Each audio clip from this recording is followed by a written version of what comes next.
Il était sous les feux de la rampe quand, fin septembre 2016, à la tête d'un groupe de jeunes de son parti politique qui le prend violemment parti à l'aéroport international d'Ndjili, l'envoyé spécial des USA dans la région de Galacton-Peredo.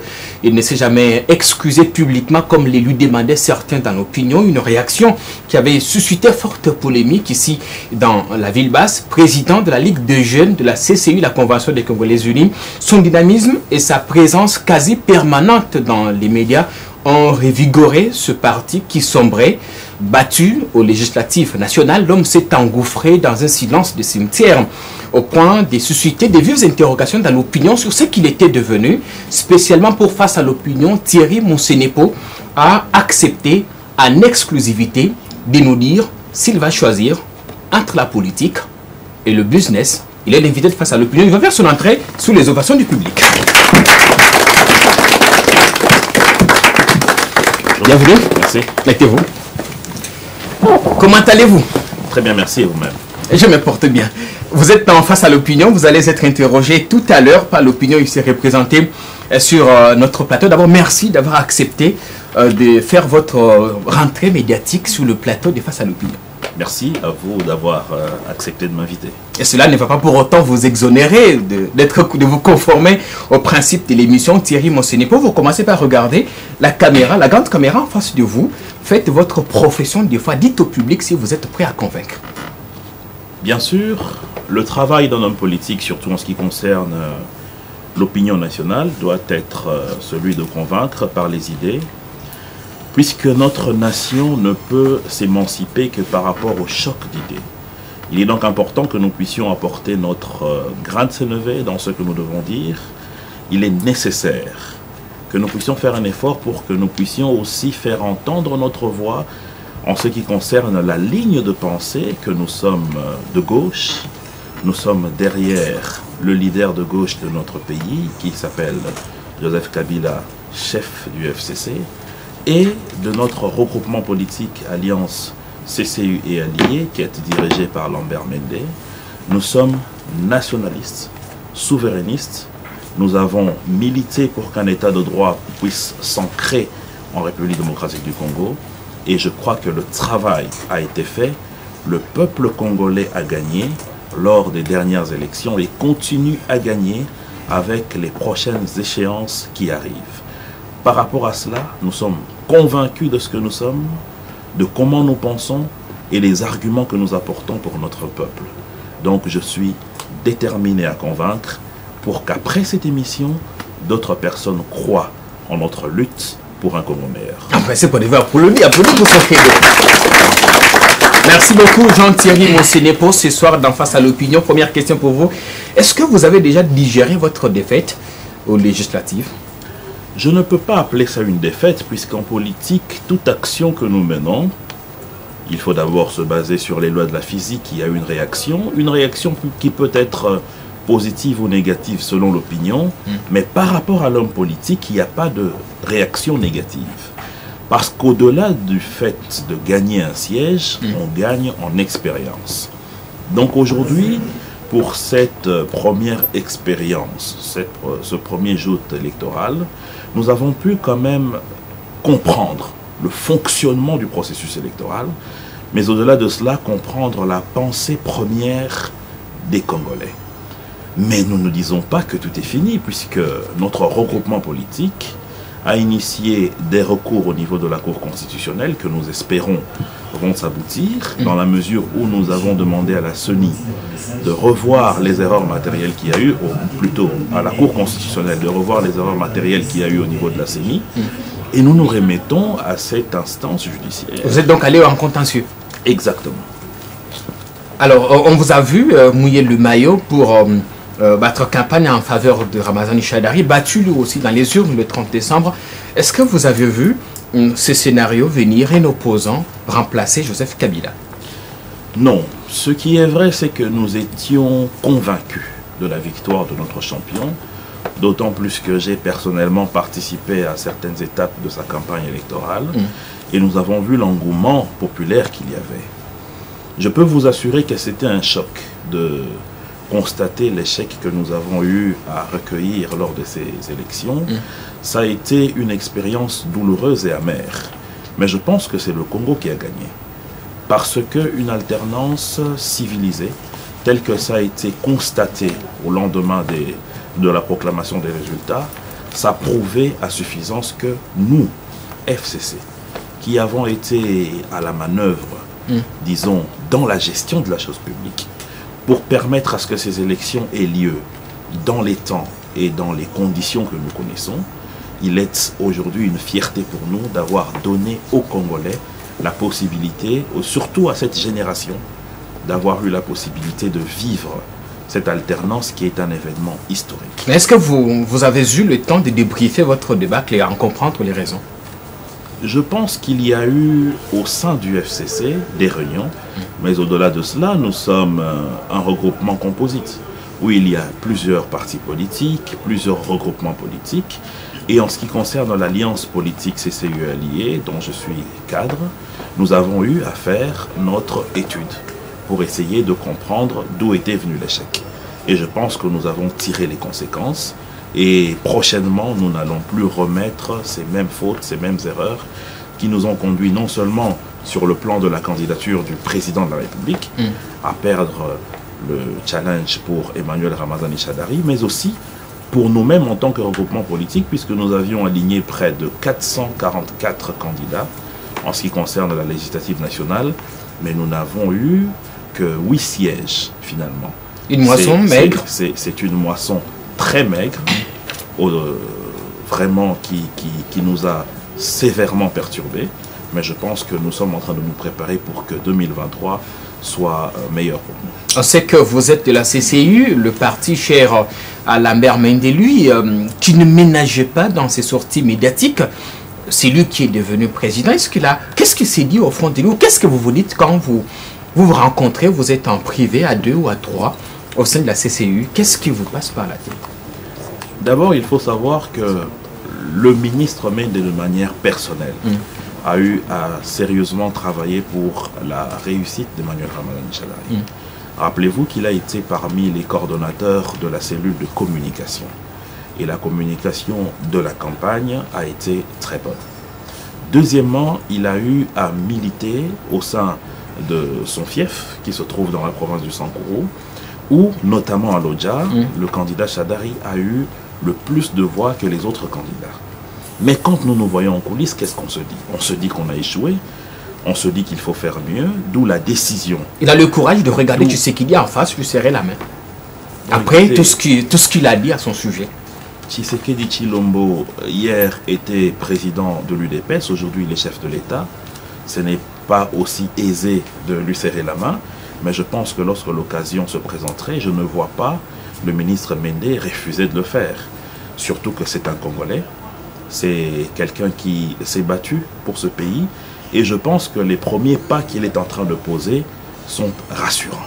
On va en parler tout à l'heure vous-même. Et je pense que le ministre Mende ne va pas refuser de travailler avec lui, surtout qu'il a décidé de se rendre au Sankourou comme gouverneur.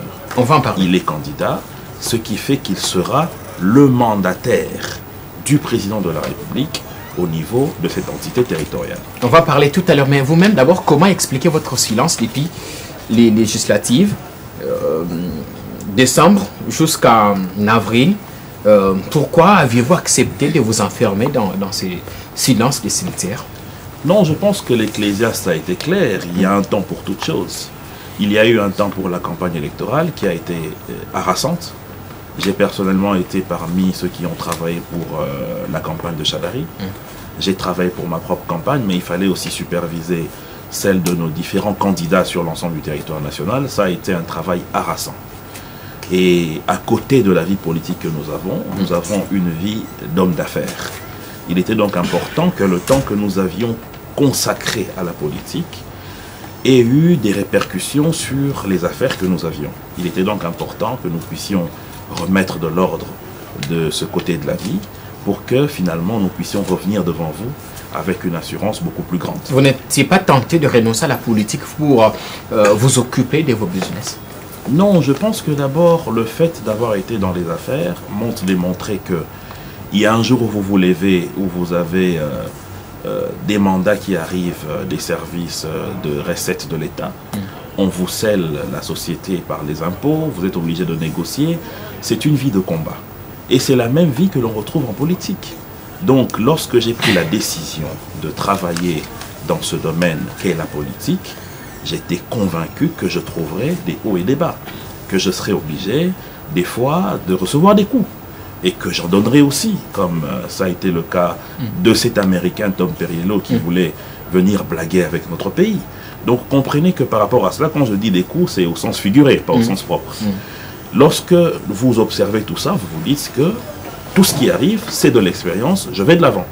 Donc ce n'est pas que par rapport à ces petites expériences négatives que je vais arrêter. Vous n'avez pas de regrets ni de remords? Au contraire, de regrets, non, de remords encore moins, parce que nous ne pouvons pas aujourd'hui, à ce stade, à cette petite expérience, dire que nous regrettons. Nous avons encore de l'avenir devant nous, si Dieu nous prête vie. Nous avons la ferme conviction que le meilleur est à venir, donc nous continuons. On pense que vous êtes déçu parce que vous n'avez pas pu avoir ce que vous attendiez de Lambert Mende. On dit chaque fois qu'il y a d'opportunités, ce sont ses frères des tribus qui l'alignent. Une des raisons qui vous aurait poussé à claquer la porte. On dit pourtant que votre départ de la CCU n'est plus pour longtemps. Non, mais c'est archi faux. Départ de la CCU, je doute. D'abord parce que l'avantage qu'il y a au sein de notre regroupement politique, c'est que nous travaillons en partenariat. C'est-à-dire qu'il n'y a pas un pater familiaris qui distribue les bénédictions aux bons enfants et aux mauvais enfants, c'est la chicotte. Non. Nous discutons sur les opportunités et nous voyons qui peut être notre meilleur joueur. Parler de tribalisme au sein de la CCU, je ne partage pas cette idée, puisque d'abord, les opportunités sont au prorata de votre représentativité politique. C'est-à-dire, lorsque nous étions dans la période allant de 2011 à 2016, les distributions de postes qui se faisaient au sein de notre famille politique, l'AMP, c'était au prorata de nombre des députés que vous avez au niveau de l'Assemblée nationale. Nous en avions 5. Ce qui veut dire que nous n'avions droit qu'à un seul poste ministériel. Alors, je conçois mal que le ministre Mende ait refusé de me donner alors qu'il n'avait qu'un seul. Deuxièmement, lorsqu'il s'agissait des responsabilités au sein des entreprises publiques, il y a des postes clés qui ont été donnés au regard des profils des individus. Ce qui a fait que un des cadres de notre regroupement, qui s'appelle Maître Lité ACBA, s'est retrouvé administrateur de la CVM par rapport à son profil, parce qu'il fallait quelqu'un qui ait fait le droit. Donc il est du Haut-Ouélé, il n'est pas du Sankourou. Alors ceux qui disent que le ministre Mende est tribaliste, ne donne pas à tirer mon séné pour quoi que ce soit, c'est totalement faux. Il faut savoir que nous sommes tous CCU, de Mende à moi-même et en passant par tous les autres. Nous travaillons pour que nous puissions certes gagner le pouvoir, mais aussi servir le peuple. Et c'est ce qui nous anime d'abord, au lieu de se baser sur des ambitions personnelles. Nous pensons d'abord à notre regroupement et nous avançons ainsi. Alors, vous avez mis beaucoup de moyens pour revigorer la Ligue de jeunes de ce parti politique, désormais très très connu. Thierry Mosséné, quel est votre avenir politique? Allez-vous rester communicant ou communicateur, ou vous pensez faire autre chose? D'abord, je sais que c'est un grand défi que de pouvoir continuer lorsque des fois on subit des faits contraires, mais je crois que c'est aussi ça la vie. On est habitué à espérer, des fois ça marche, des fois ça ne marche pas. Mon avenir politique ne se détermine que par rapport à l'évolution de la situation de mon pays. Pour l'instant, l'avenir politique que j'ai, c'est par rapport au challenge que je me donne. Et le prochain challenge, c'est la sénatoriale au niveau de ma province, le Maïndombe. Vous êtes candidat? Ensuite, oui, je serai candidat, puisque la CENI va d'abord commencer par publier les résultats de Yumbi, et puis ensuite, il y aura l'installation de l'Assemblée provinciale du Maïndombe, et puis l'ouverture des BRTC pour les candidatures. Je crois que ça sera dans 20 jours. Si ça arrive, je serai candidat. Et j'espère réussir. Si ça ne marche pas, je me donnerai d'autres challenges. Mais à côté de cela, mon devoir et ce que je me suis promis de faire, c'est de préparer des jeunes qui demain vont être les candidats de l'Alliance. Parce que si nous avons entre autres échoué lors de ces dernières élections, c'est que nous n'avions pas vraiment tenu compte du fait que la pyramide de la population congolaise est réellement bien droite. C'est-à-dire, nous avons une bonne base de population des jeunes. Aligner des candidats qui sont en adéquation avec cette génération, c'est très compliqué. Ils ont une difficulté d'ancrage sociologique. Et cet ancrage sociologique ne peut être fait que lorsqu'il y a un répondant, c'est-à-dire que dans nos différents partis politiques, nous prenons en compte deux éléments, c'est-à-dire les jeunes et le genre.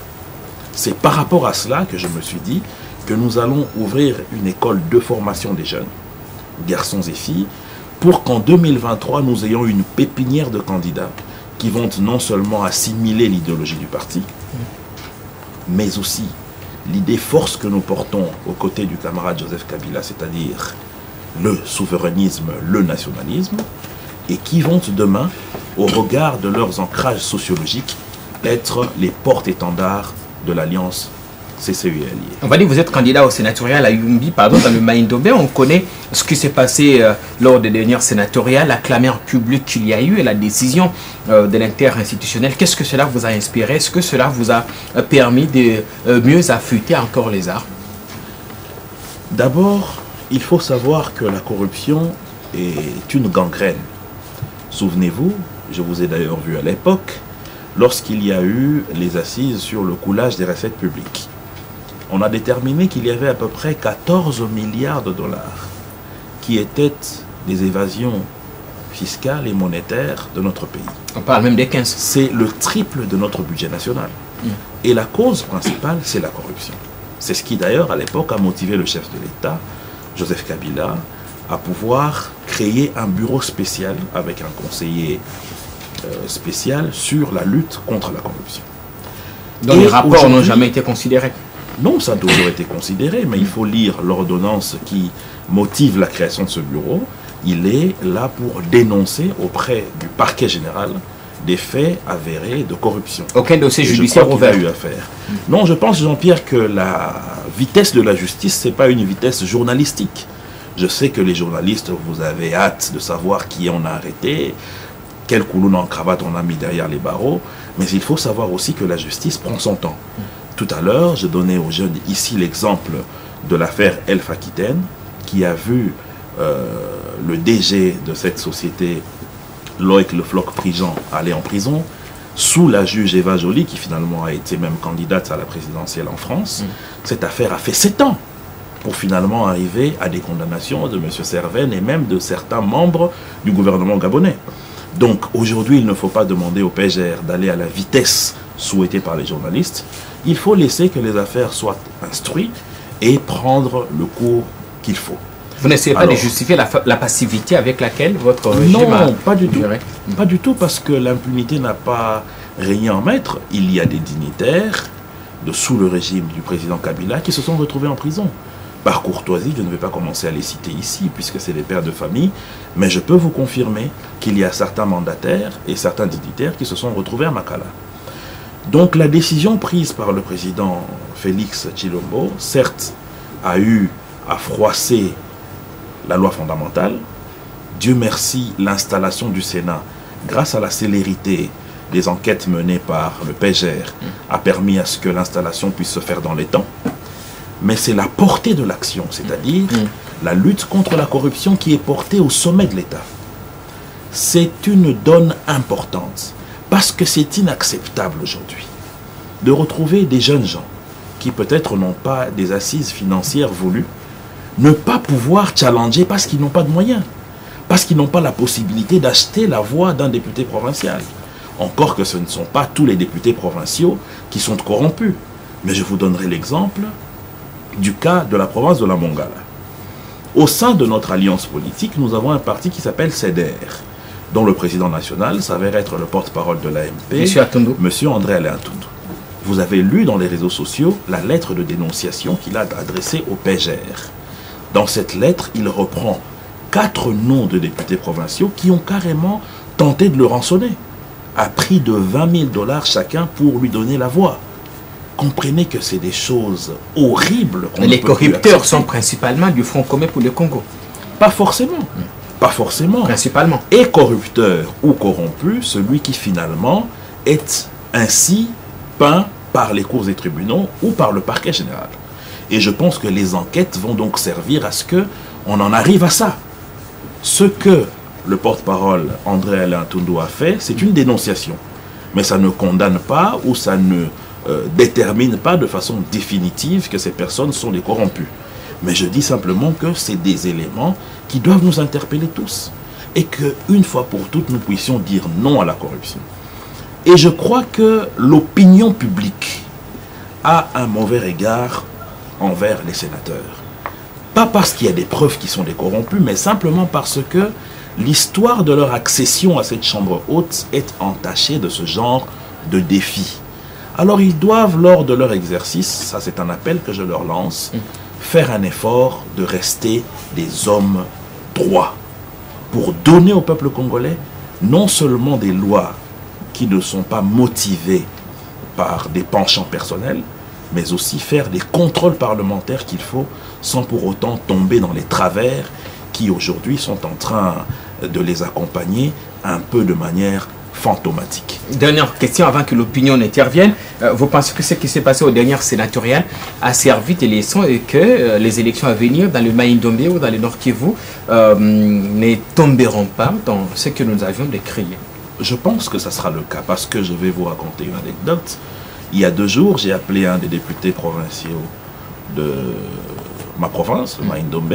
Je l'ai eu au téléphone. Je lui ai dit que je devais, puisqu'il m'avait demandé une aide, je lui ai dit que je devais lui faire parvenir cette aide, qui n'est pas de l'argent. Il me dira, non, non, mais tu sais,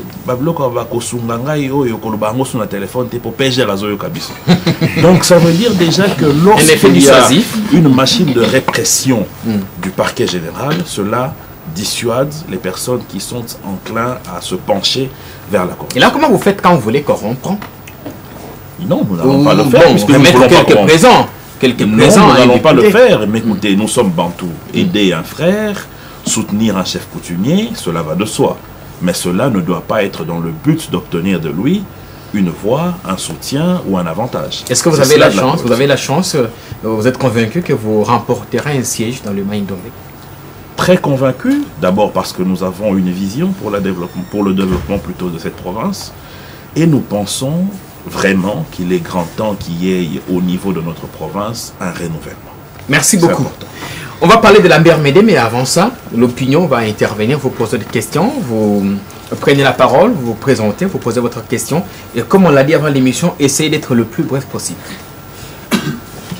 Monsieur Thierry, c'est Pierre Lunga. Comment vous jugez le retard que nous constatons par rapport à la nomination du Premier ministre, alors que le nom lui a été déjà donné? Assistons-nous déjà à une certaine condescendance entre FCC et puis CAJ? Pas du tout. Je pense que ce que nous vivons dans ce pays, mon cher frère, c'est historique. C'est-à-dire, nous avons un pouvoir qui est un pouvoir présidentiel, qui est l'émanation de l'opposition. Et nous avons un pouvoir exécutif qui est l'émanation de l'ancienne majorité présidentielle. Et ces 2 pouvoirs se disent qu'ils vont marcher ensemble pour le bien du Congo. Je pense que nous devons en être fiers. C'est une première dans les démocraties de nos pays. Maintenant, en ce qui concerne le choix du Premier ministre, je pense que le président de la République est notamment lié par le fait que le bureau définitif de l'Assemblée nationale doit s'installer.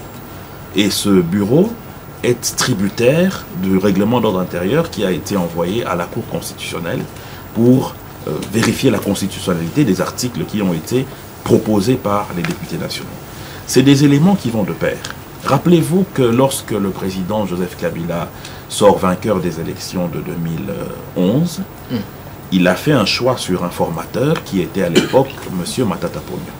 C'est pratiquement dans les mêmes périodes, au mois d'avril, qu'il a été désigné, et c'est au mois de mai finalement que lui et son gouvernement ont été investis. Je ne pense pas qu'il y a là une question de condescendance, mais c'est plutôt le temps de la démocratie où il y a des pouvoirs partagés entre le président de la République, la représentation nationale et les cours des tribunaux. Et que dire de ceux qui pensent qu'un premier candidat proposé par l'autorité morale du FCC a été récusé par le président Tshisekedi? Mais qu'est-ce qu'on ne dira pas? Est-ce qu'on ne nous a pas dit que le président de la République, l'ex-président Joseph Kabila, était en train de partir en Chine pour se faire soigner? C'est des rumeurs qui n'ont rien à voir avec la réalité. La réalité, c'est que la majorité parlementaire est tenue par le FCC et qu'il est de bon aloi que le futur formateur du gouvernement provienne de ce regroupement politique. Dans Léon Kalanda, Jean-Thierry mentionné pour Mototo, qu'est-ce qui est à la base de votre échec à la députation nationale? Merci.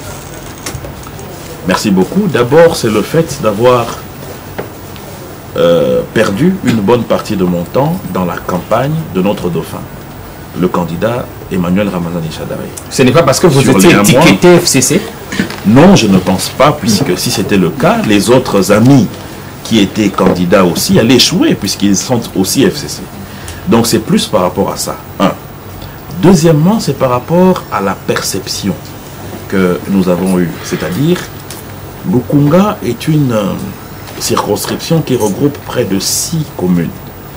Mais nous nous n'étions concentrés que sur les bases que nous avions créées à l'époque, c'est-à-dire au quartier Kanluka, au quartier Vunamanenga, au quartier Manenga, au quartier Mbinza-Ozone, sans pour autant tenir compte qu'il y a d'autres fiefs, tels que la commune de Kinshasa, la commune de Lingwala, la commune de Kintambo, que nous avions négligés.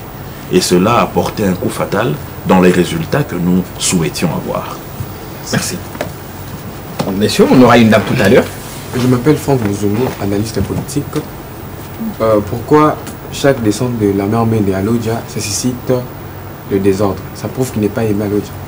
On allait justement parler Lambert Mende à Lodja, désormais candidat unique dans la course au gouvernorat, mais apparemment pas très aimé sur place.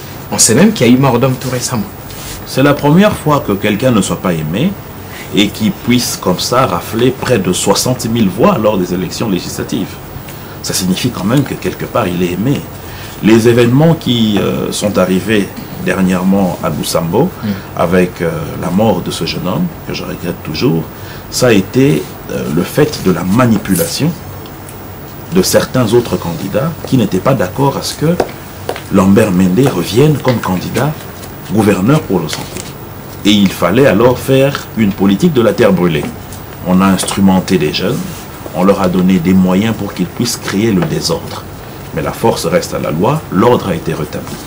Soyez rassurés que Lambert Mende fait partie des top 5 des mieux élus de la République démocratique du Congo. Et cela, ce n'est pas la première fois. Il a eu à le faire en 2006 et en 2011. Donc comprenez par là qu'il y a une réelle base qui est aujourd'hui derrière Lambert Mende Omalanga dans le Sankourou. Comment expliquer qu'il quitte Kinshasa pour aller se réfugier dans le Sankourou? Ne veut-il pas rencontrer de temps en temps Tshisekedi, ou il pense que de là il prendrait facilement sa retraite? Jean-Pierre, je ne pense pas que les provinces soient les antichambres de notre pays. C'est la République démocratique du Congo, ce n'est pas une question de refuge. Il s'est reproché quelque chose? Pas du tout. Il a décidé d'aller travailler à la base, d'être un acteur de développement. Cela d'ailleurs est louable, ce n'est pas pour aller échapper à qui que ce soit. Il sera gouverneur. Le président de la République va faire son itinérance nationale. Il ira au Sankourou. En ce moment-là, le gouverneur ne va pas aller se terrer dans les forêts du Sankourou ou dans la rivière Sankourou. Il va rencontrer le président. Il viendra ici pour les réunions des gouverneurs et le chef de l'État. Il rencontrera le président de la République. Donc il ne se soucie, il ne se reproche de rien. Ils ne sont pas ennemis. Et il a pris cette décision parce qu'il a le souci d'aller apporter son expérience, son carnet d'adresses, son travail, son énergie. Qu'est-ce qu'il fera que son prédécesseur, qui du reste membre de la CCU, n'a pas réussi à faire? Notamment à désengorger la province. Vous savez que lorsque le gouverneur Oulungu a pris cette province, et j'ai eu la chance d'être parmi ceux qui l'ont accompagné lors des premiers moments, c'était pratiquement une province qui n'existait que de nom. Puisque la gestion qui était établie au niveau de Mbujimayi, dont dépendait Sankourou, était une politique marginale, qui n'a pas donné des moyens qu'il fallait à cette entité pour se développer. C'était un enclavement total, un manque plutôt de voirie extraordinaire, l'électricité, n'en parlons pas, mais aujourd'hui, il y a une université à Lodja, il y a des services de voirie qui fonctionnent, il y a l'office de route qui a repris de travailler, sa brigade provinciale a repris de travailler, il y a l'aménagement de l'aéroport de Sankourou, il y a plusieurs choses, notamment l'électrification par panneaux solaires de certaines cités dans cette province, initiée par le gouverneur Oulungu. Il y a comme ça des bases qui ont été jetées. Maintenant, à partir de là, puisque la gestion de la chose publique, c'est comme une course de relais, c'est-à-dire que vous courez le premier, là où vous vous arrêtez, moi je continue. Donc je pense que le travail qui a été fait par le gouverneur Oulungu va être repris par le gouverneur Mende, s'il est voté le 10, pour aller de l'avant. Pour se rassurer justement qu'il devrait être élu, il a tout fait pour être seul dans la course.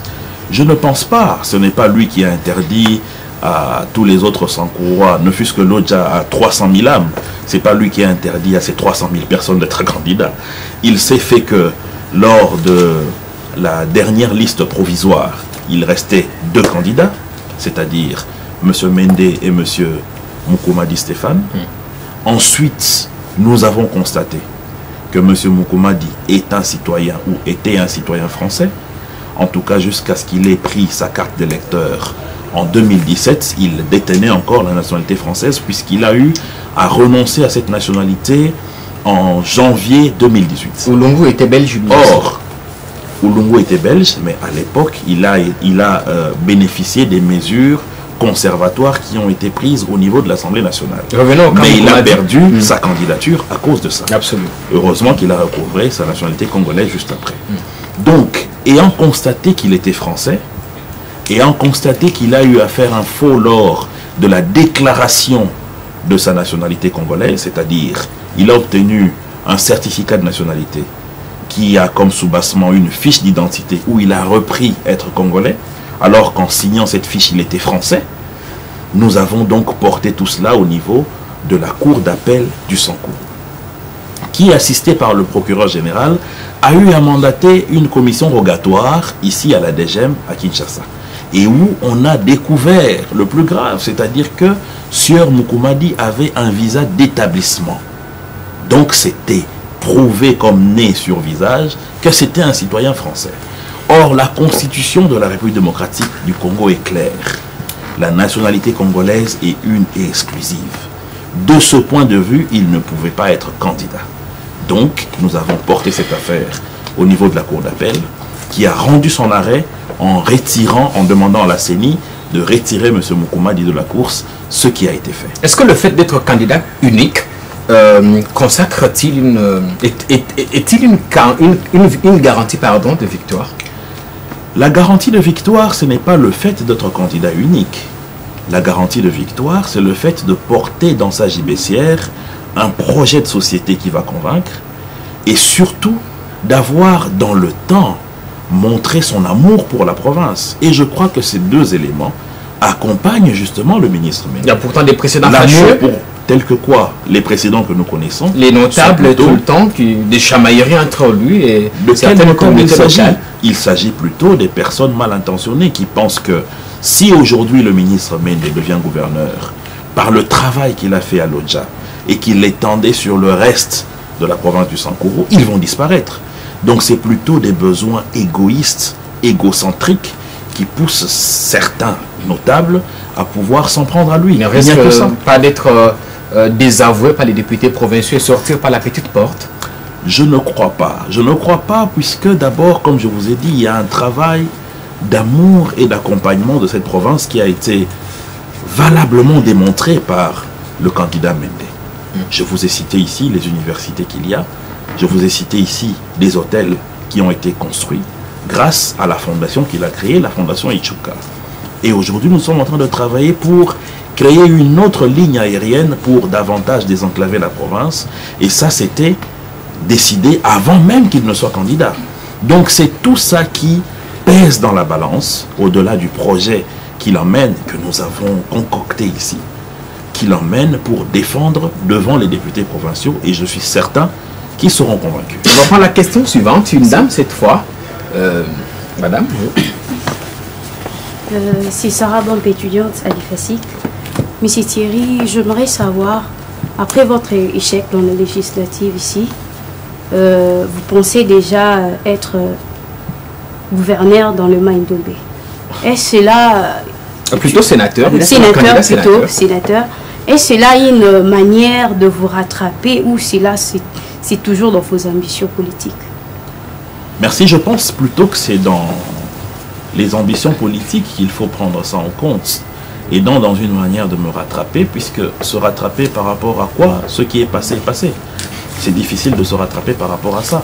Mais plutôt dans les ambitions, dans le sens que le travail principal d'un homme politique, c'est de servir le peuple.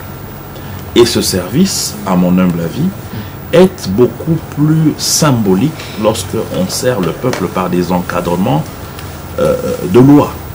Puisque j'ai moi-même été dans le milieu des affaires, je peux comprendre et savoir les lois qui sont importantes pour le développement de mon pays. Pourquoi ne pas avoir postulé à Kinshasa?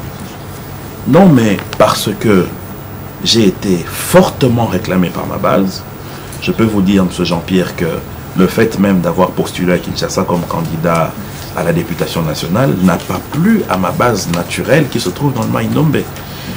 Et c'est justement pour aller leur faire ce don de soi que je suis en train de me rendre là-bas pour être candidat aux élections de Sénat. Merci. D'abord, les dames, on a pris le... Voilà, Lydia Kandolo, étudiante à l'IFASIC. Ma question se situe au niveau de l'alliance entre le FCC et les CAJ. Je voulais savoir, que croyez-vous de l'alliance entre les FCC et les CAJ?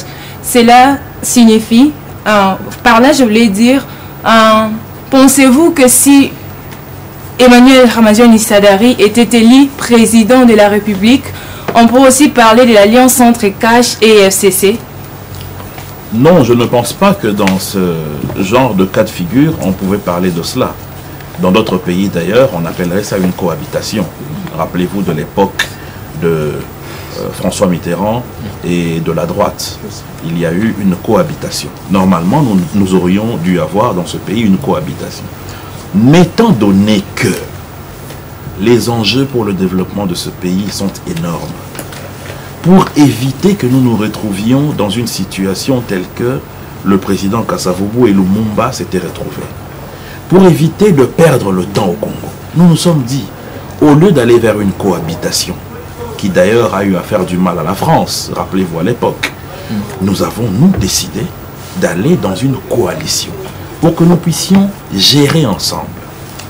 Rappelez-vous, lorsque le président Joseph Kabila prend le pouvoir en 2001, il trouve le pays dans une situation économique et sociale catastrophique. Mais ensuite, il y a eu le 1+4. Les premiers éléments positifs que nous avons enregistrés dans notre pays, notamment en termes de croissance économique, en termes de stabilité monétaire, en termes de stabilité sécuritaire, ont été enregistrés de la période allant de 2003 à 2006, pendant la période dite de transition. Nous avons donc compris que les alliances, les coalitions permettent à notre pays d'avancer. Et mariage sans amour? Nous avons... Mais vous savez que l'amour, c'est quelque chose qui naît avec le temps. Hein. Vous pouvez comme ça commencer avec un ami une route ensemble, sans pour autant que ça ait été motivé par l'amour. Mais au fur et à mesure que vous avancez, vous découvrez un amour qui d'ailleurs dépasse ceux qui se sont aimés le premier jour. Que dire des chamailleries auxquelles on assiste? Il n'y en a pas. Il n'y a pas de chamaillerie. Informateur, pas d'informateur. Sénat ne reprend pas, non, il doit répondre. Là, c'est des perceptions des individus. C'est-à-dire, moi, Thierry Bonsenepo, dans mon coin, je peux penser qu'étant donné que nous avons une majorité avérée au niveau de l'Assemblée nationale, que nous n'avons plus besoin d'un informateur. Mais quelqu'un d'autre au niveau du cash peut penser le contraire. Ça, c'est des avis des individus. Mais au niveau de nos leads au sein du FCC et du cash, je pense que le langage est clair. Que pensez-vous de ceux qui pensent que Tshisekedi est un président stipendié qui le serait aux ordres de Kabila? Je cite notamment Fayolo qui pense ainsi. Que ça vienne de la bouche du candidat malheureux que le ministre Mende a appelé la souris naine, Monsieur Martin Fayulu, ne m'étonne pas. C'est une aigreur qui le caractérise. Une aigreur qui, Dieu merci, est un peu atténuée par les danses qu'il fait ces derniers temps, qui permettent quand même qu'il commence à sourire. Mais je peux vous dire qu'en réalité, le président Félix Tshisekedi n'a pas besoin d'être aux ordres de qui que ce soit, si ce n'est aux ordres des textes et lois qui régulent le fonctionnement de l'État. Merci. On va prendre les 3 dernières questions, on n'a plus beaucoup de temps. Vous allez avoir la parole, vous aussi, mais d'abord, messieurs derrière, monsieur en costume. Oui. Merci. Je suis Yves Capira, juriste en formation. Merci pour l'invitation. En fait, je me poser une question par rapport à ce qui concerne l'affaire de Lambert Mende comme candidat unique. Alors, je rumine mal qu'une affaire qui a commencé au niveau de la Cour d'appel, parce que c'est la Cour d'appel qui joue l'intérim de la Cour administrative d'appel, qui est en principe compétente, mais qui n'est pas encore installée. On attaque la décision au niveau du Conseil d'État. Le Conseil d'État va réhabiliter l'autre... Monsieur Moukoumadi. Et après, la Cour constitutionnelle vient encore pour prendre une décision qui va invalider sa candidature. Je me retrouve devant une cacophonie juridique parce que d'abord, les deux juridictions ne sont pas dans le même ordre de juridiction. Et comment est-ce que la décision du Conseil d'État peut être attaquée par la Cour constitutionnelle? En tout cas, c'est vraiment, je me trouve face à une cacophonie et je ne sais pas comment vous pouvez expliquer ça en droit. C'est ça ma question. Merci. Je vais commencer par la fin de votre question. Les arrêts de la Cour constitutionnelle sont les seuls qui ne sont pas attaquables et qui ne sont susceptibles d'aucun recours. Vous savez très bien, vous êtes juriste, vous venez de me le dire, que en ce qui concerne les contentieux de candidature, nous sommes bien dans le cas des contentieux de candidature et non des résultats. Les cours d'appel sont juges de premier et dernier ressort, c'est-à-dire que leurs décisions en ce qui concerne les contentieux de candidature ne sont pas susceptibles de faire appel. C'est leurs chambres administratives, certes, comme vous avez précisé, qui sont ainsi recommandées, mais leurs arrêts ne sont pas susceptibles d'appel. Ce qu'a fait le Conseil d'État, c'est des attributions qui ne lui sont pas données par la loi. Le Conseil d'État est allé au-delà des attributions qui sont prévues par la loi, qui stipule qu'il n'y a que les cours d'appel en ce qui concerne la question de candidature des gouverneurs qui peuvent ainsi statuer. Ce qui fait que la CENI, qui se retrouve déjà au lendemain de la publication de la signification des arrêts des cours d'appel, obligé de publier son calendrier, ses listes définitives, s'est retrouvé embrouillé par les arrêts rendus par le Conseil d'État. Ce qui l'a poussé justement à vérifier la constitutionnalité de ces arrêts au niveau de la Cour constitutionnelle. Et cette saisine est régulière. C'est au regard des violations des articles, notamment 27 de la loi électorale et de la Constitution, que la Cour constitutionnelle a purement et simplement annulé ces arrêts du Conseil d'État que nous appelons être des arrêts iniques. Merci. Voilà. Il faudrait que ce soit messieurs devant, on revient devant. Je suis Moïse Sadi. L'accord de gouvernance entre FCC et CAJ sera basé sur quoi? Sur la continuité ou la rupture? Merci. Mais ça dépend de la rupture par rapport à quoi? La continuité, certes, parce que je venais de vous le dire ici que la gestion de la chose publique, c'est comme des courses de relais. C'est-à-dire que celui qui a eu à faire des pas donne le relais à l'autre. Rappelez-vous, lorsque le président Joseph Kabila prend le pouvoir en 2001, il trouve le budget national à terme de 300 millions de dollars. Il fait pousser ce budget jusqu'à aujourd'hui à avoir 5 milliards de dollars en ressources propres. Donc ça veut dire que le président Félix Tshilombo prend cet état du pays pour aller au-delà. Et nous souhaitons que ça puisse aller au-delà. Donc la base, c'est la continuité et l'amélioration.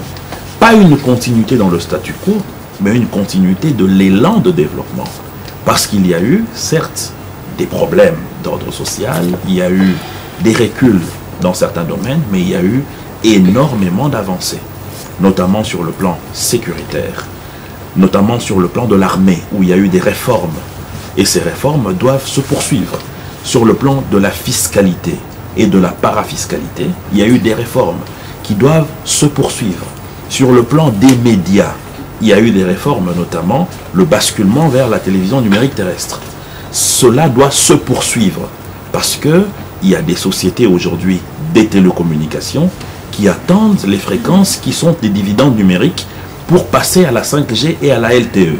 C'est des approches qui ont été initiées par le gouvernement de Joseph Kabila, mais qui doivent aujourd'hui être poursuivies par l'actuel gouvernement qui sera Cash FCC. Thierry Mousenepo, vous allez choisir celui qui vous posera la dernière question, parce qu'on n'a plus de temps. Mais c'est difficile puisque je n'aurai pas le critère et ça risque de créer. Je vous laisse ce choix, s'il vous plaît. J'aurais voulu que ce soit vous, mais je souhaite que ce soit une dame. Le mois de la femme est fini, il paraît. On honore les femmes tout le temps. Allez-y, posez votre question, madame. Merci, je suis Merveille Mika, étudiante Talifasik. Ma question est de savoir, en posant votre candidature sénatoriale à Maïnombe, quel est votre principal objectif? Merci. Le principal objectif, comme vous le savez, nous avons eu des provinces qui sont issues du dernier découpage. Cela date de 4 ans pratiquement, c'est depuis 2015. Le Maïnombe faisait partie du Grand Bandundu, qui aujourd'hui a été divisé en 3 provinces, qui sont le Kwilu, le Kwango et nous, le Maïnombe. Il y a un problème d'enclavement, il y a un problème d'énergie, il y a un besoin de développement. Et cela ne peut se faire qu'au regard des lois beaucoup plus qui permettent à ce que l'investissement direct se fasse au niveau des provinces. Au lieu que nous assistions à ce que nous voyons aujourd'hui, des investissements qui nécessairement passent par le gouvernement central. Il faut des lois qui accompagnent ce genre d'investissement. Il faut donner la possibilité d'alléger les coopératives. Parce qu'au niveau de nos provinces, surtout dans le Maïnombe, les activités principales sont la pêcherie et l'agriculture. Mais ces personnes souffrent d'un problème. Ils ont des fois des difficultés de semences, des difficultés d'engrais, des difficultés de mécaniser ce qu'ils sont en train de faire, et l'élevage aussi. Mais pour qu'ils puissent réellement se développer, il faut leur permettre de se fédérer. Et ces fédérations doivent être supportées par des structures financières, des micro-structures financières, qui pourront, comme ça, facilement donner des crédits à des individus qui veulent augmenter leur chiffre d'affaires. Et cela ne peut se faire que dans l'allègement des lois et des principes qui existent. Aujourd'hui, pour que vous puissiez ouvrir une coopérative, il faut une base sérieuse d'argent au niveau de la Banque centrale. Mais on pourrait alléger la loi en ce qui concerne les nouvelles provinces pour permettre à ce que ces personnes puissent avoir accès à des financements propres et rapides. Jean-Thierry Mousenepo, qu'est-ce qu'on n'a pas gagné dans les affaires qu'on souhaiterait gagner en politique? D'abord le servir du peuple, parce que dans les affaires, vous vous servez, vous calculez votre gain, vous calculez ce que vous allez faire comme chiffre. Mais dans le service du peuple, vous vous donnez. C'est ce peuple qui vous mandate. C'est ce peuple qui vous fait confiance. Donc, le gain est beaucoup plus moral que matériel. Ça n'est fini pour ce soir. Jean-Thierry Mousenepo. C'est moi qui vous remercie. Merci beaucoup d'être venu et je pense que l'opinion qui a regardé ce programme a apprécié. On devrait applaudir en principe. Face à l'opinion ce soir, c'était Jean-Thierry Mousenepo, président de la Ligue des jeunes de la Convention des Congolais Unis. Le programme revient la semaine prochaine avec notre invité sur une autre thématique, mais sur la même chaîne. Messieurs et dames, d'ici là, portez-vous bien. Retrouvez cette émission sur toutes les plateformes digitales, YouTube, Facebook, un peu partout. Je vous retrouve très prochainement. D'ici là, portez-vous bien. Au revoir.